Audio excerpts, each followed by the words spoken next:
Good morning, good afternoon, good evening, whatever time you're watching or listening to this, and welcome to another episode of the Non-Identity Podcast. Now, this week we're joined by someone who's here to tell us the importance of leaving your comfort zone. It's Peter Bengo. Hi, Peter. Welcome to the show. Hi, Lee. Um, Before we get into things, can you just explain to people who you are and where you grew up?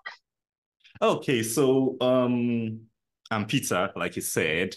I was born in Port Harcourt. Port Harcourt is southern Nigeria, so that's also where I grew up. So it's a lot warmer than almost everywhere else.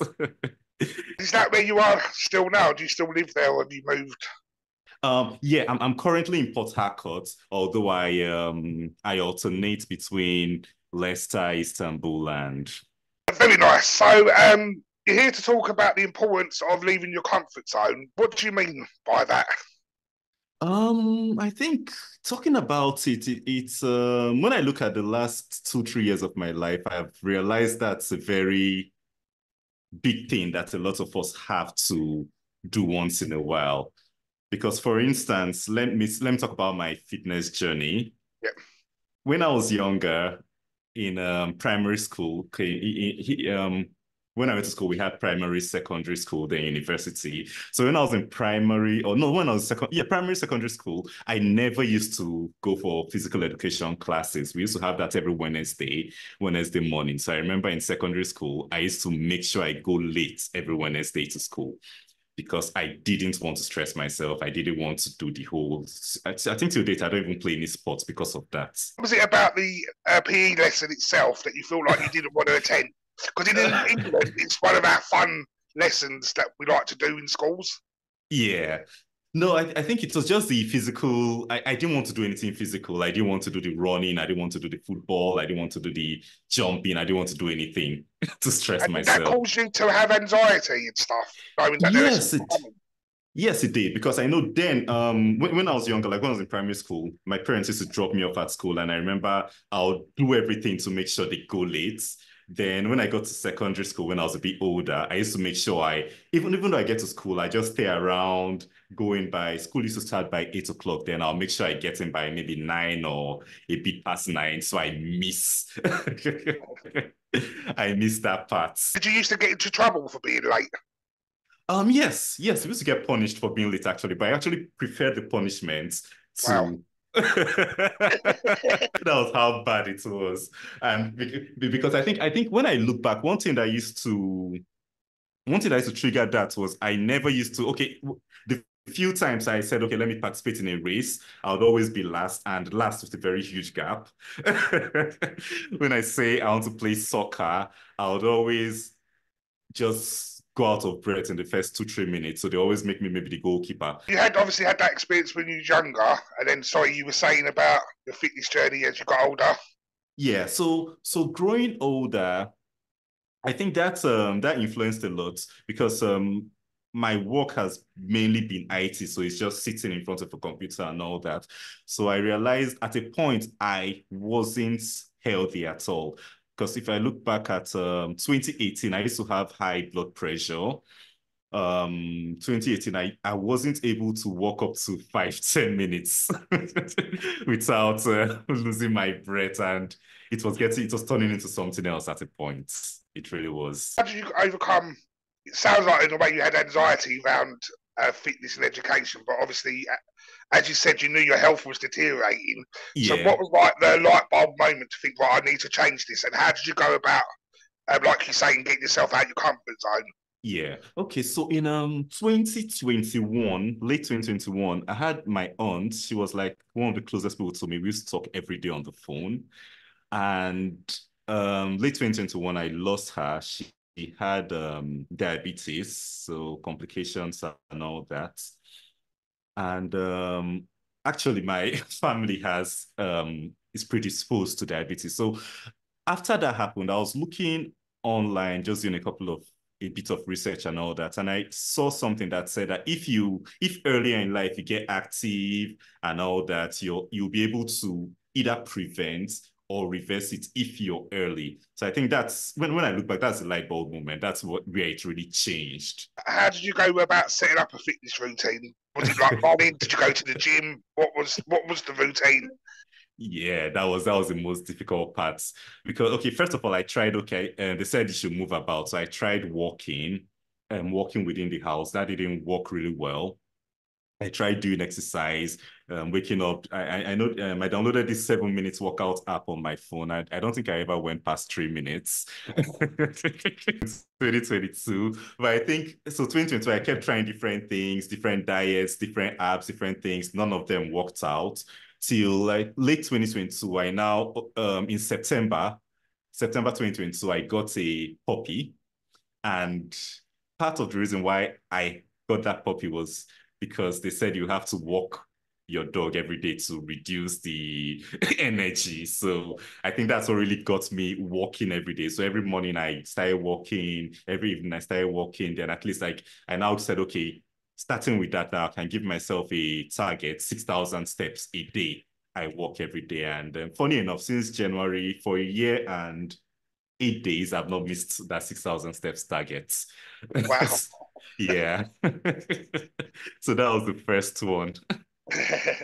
So obviously you got yourself through that. So how do you transfer that into other parts of your life? So because obviously you had a reason to get fit because you didn't want to Mhm. fall into the trap of diabetes like in your family. Yeah. But how do you then transfer coming out your comfort zone across the rest of your life? Okay, so that was the first walking every day. Then sometime in February, I joined a gym. And funny enough, that was the first time in my life I was stepping in a gym. Because I remember when I was younger, if I see people running, maybe jogging in the morning, I'm like, who is pursuing you? Why are you running? So, so it was somehow different. So when I joined the gym, after the first week was brutal. Like my everything was hurting. I did the full body, the bench The press and weight. everything. Yes, weights and the cardio. And I didn't want to go back, but I kept going back and I realized it's my mood was better. My confidence was better. Everything was much better. So I think that's now give me this thing. Okay, for something I felt I'm not good at, for something for maybe like 30 years of my life, I felt, oh, I can't do anything physical. Look at me. Look at me. So I think that's encouraged me to start going out of my comfort zone. So for my business, I this thing. Okay, in November, I started a podcast, just audio only. I was just talking on this thing. So after going through the gym, seeing that I was keeping up to my targets, walking and everything, I said, okay, let's go the next level. Let's go on video because I'm a very horrible introvert. Like before then, nothing would ever make me come on camera like this. I would never. So No, I yeah. totally agree with you. So it took me 6 months. I had this idea for this podcast for 6 months, and I kept saying to myself, "But what if people don't like it? What if no one wants to be a guest?" Yeah. So it took me 6 months to pull the trigger, and then I just thought to myself, "No, actually, I'm going to send a post out and see what happens." And within 3 hours, I had someone respond saying, "Yeah, I'll come and be a guest." And I was like, "What have I got to worry about?" So you say you're podcasting. What is your podcast, and what is it about? Okay, so basically, I mentioned before that my business is IT. So what I do is basically helping businesses do more with technology. So the podcast is just an extension of that. Because before I started that business in 2018, I started my first one in 2010. I've started a couple restaurants. I think one of them was in Wolverhampton. It was delivery only African food in Wolverhampton. Then I've started a couple other yeah, a couple other businesses and all that. And I realized I've always loved technology right from the start. So whenever I start anything, I always have a way of using technology to make things easier.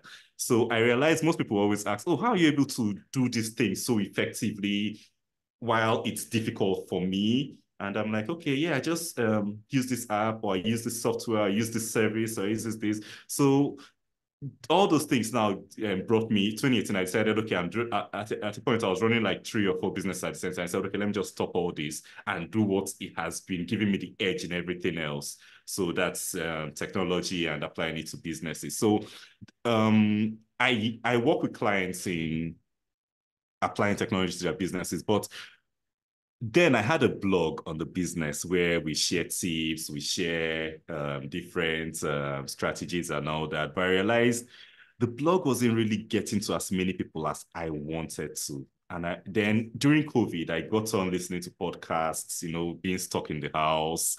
There was not much I could do. Yeah. And I'm like, okay, I can do this driving. I can do this doing something else. I can do this walking.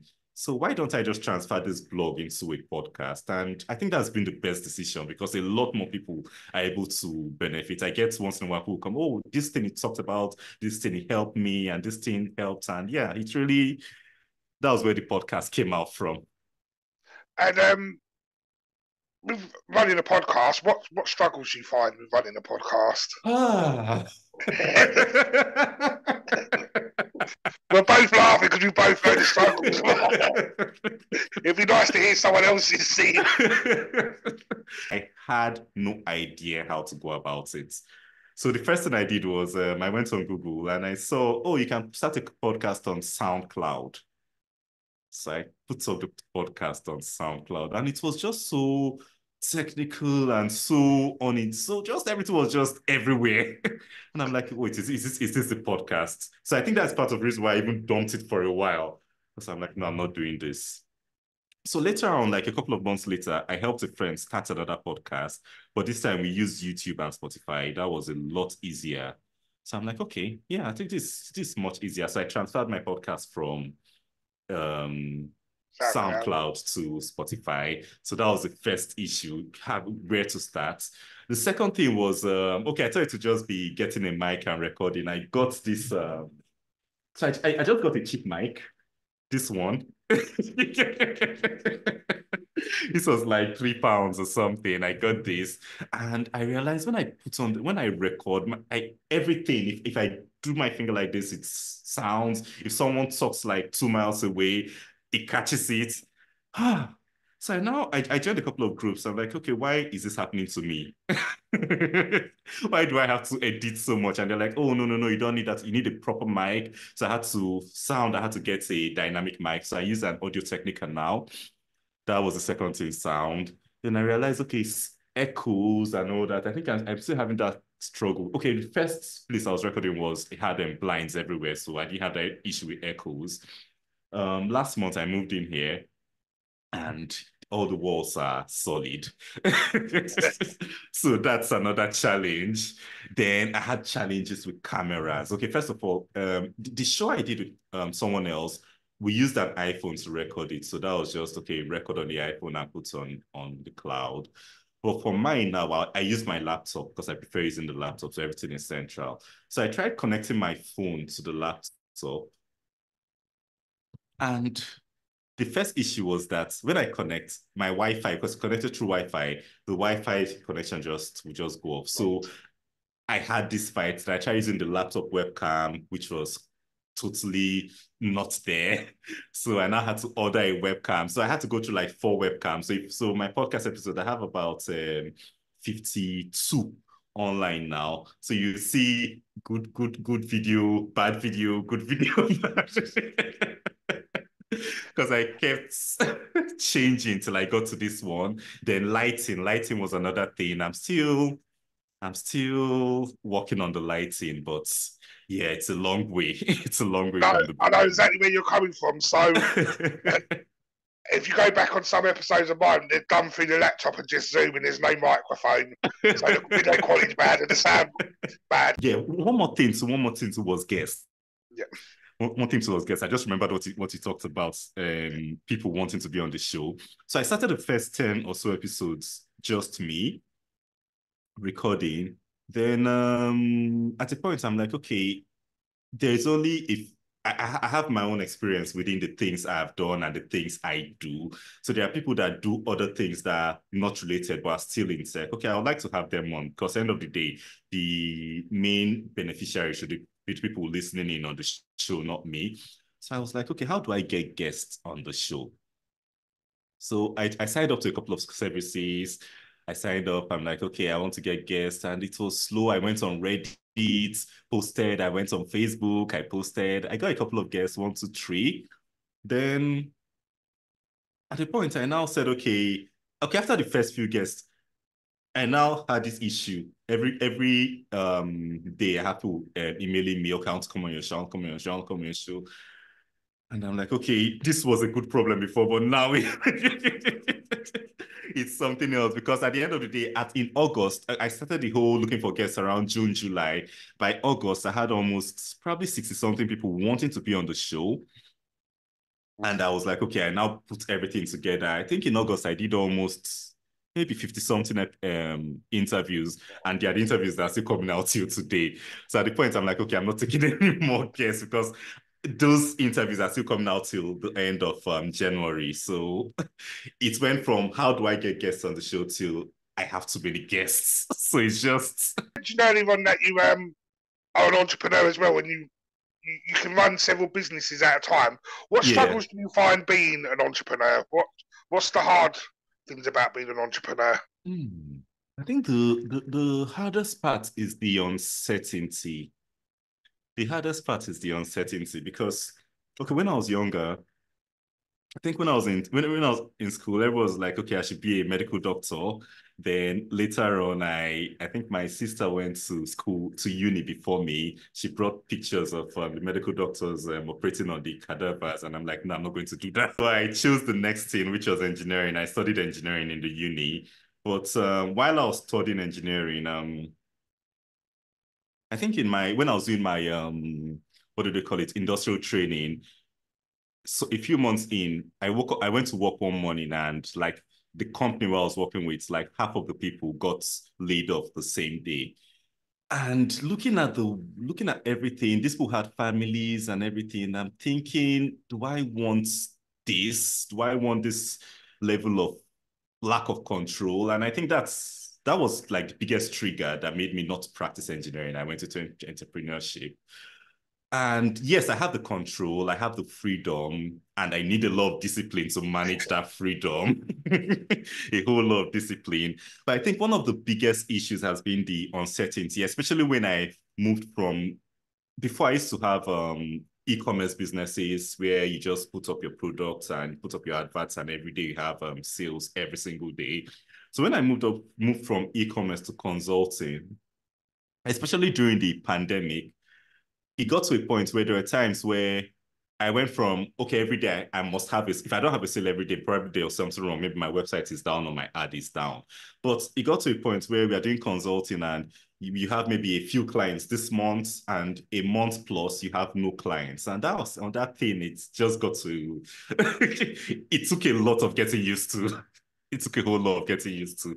So I think it's got me to a point where, okay, I now have to plan. If you get a client, if you get paid, you know that, okay, you're structuring your life so that probably in the next 1 year, 2 years, even though you don't get any clients or anything, you know that you can live very well. So I think that's what that has taught me compared to my previous business. What's your goals for the future? Are you looking to grow the podcast and expand out? Are you looking to expand the business? Are you looking to do both together? Yeah, I think it's the business. I enjoy the business more. I enjoy the podcast too because if not, I won't have been doing it up to now because I actually enjoy talking to new people. Like I've met you today. If I wasn't doing that, I'll never have met you. I've met a lot of people, different stories that just they inspire you. You just realize that your struggles you've had in different aspects in health, in everything. You're not alone. You have a lot of people from all over the world going through these various things. And that's one thing I really enjoy. At this point, the podcast, I just enjoy the conversations, honestly. So yeah, I would always be doing the podcast because, for instance, now I have a short term, I want to get to my first 100 episodes. Long term, I want to get to the first 5 years. So I just want to be consistent in that. Then the business, yes, I want to the long-term goal is to expand the business. It's actually something I enjoy. I always tell people that what I do is something I'll do without getting paid. Like a lot of times I meet someone, the person saying, oh, I have this issue. Before you know it, I'm giving them the solution. I don't really care. I don't care whether they pay me or not, or they become a client. Just I enjoy having that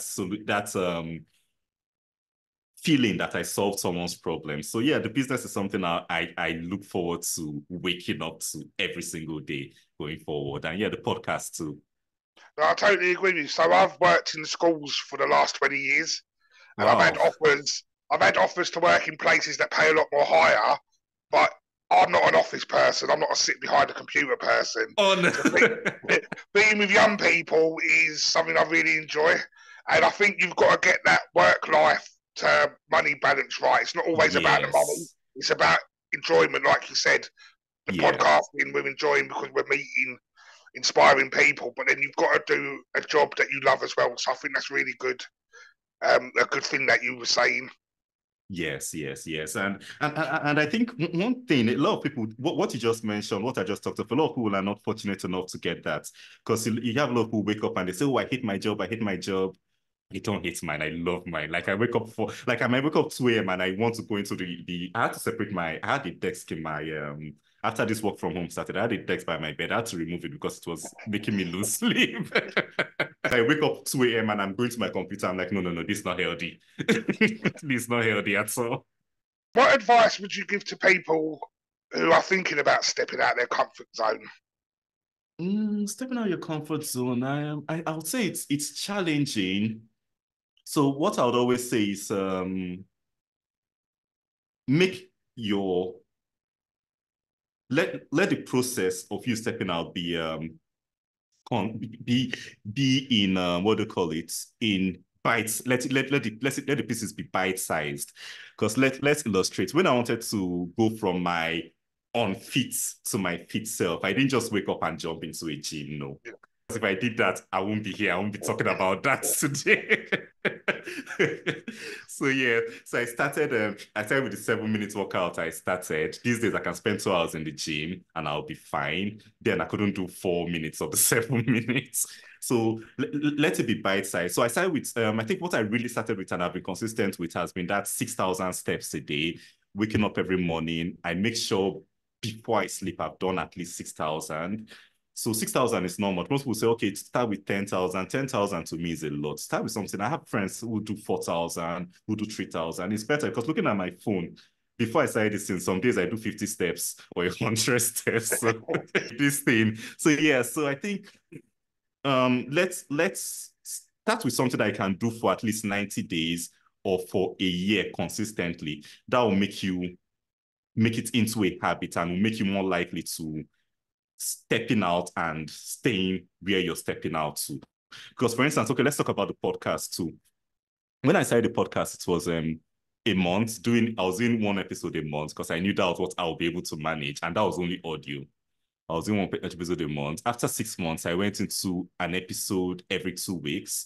From there, I think an episode a week. Currently, we are doing 2 episodes a week. Although I'll still go back. Yeah, I'll still go back to an episode a week because the 2 episodes a week is just to get out those interviews I did.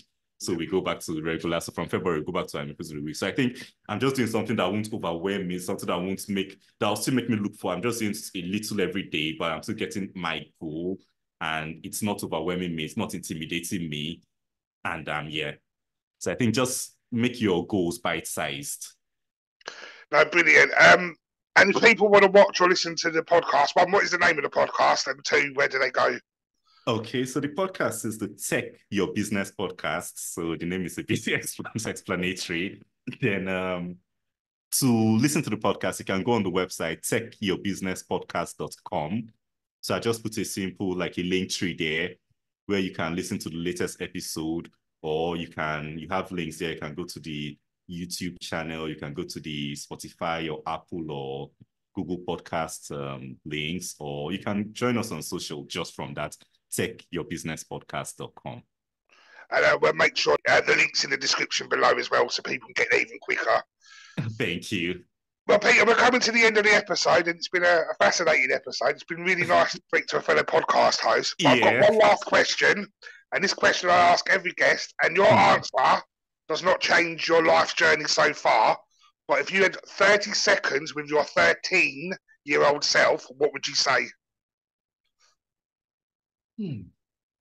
If I was 30 seconds with if I had 30 seconds with my 30-year-old self, I'll just say, take more opportunities, take more chances, forget about fear. Fear is not real.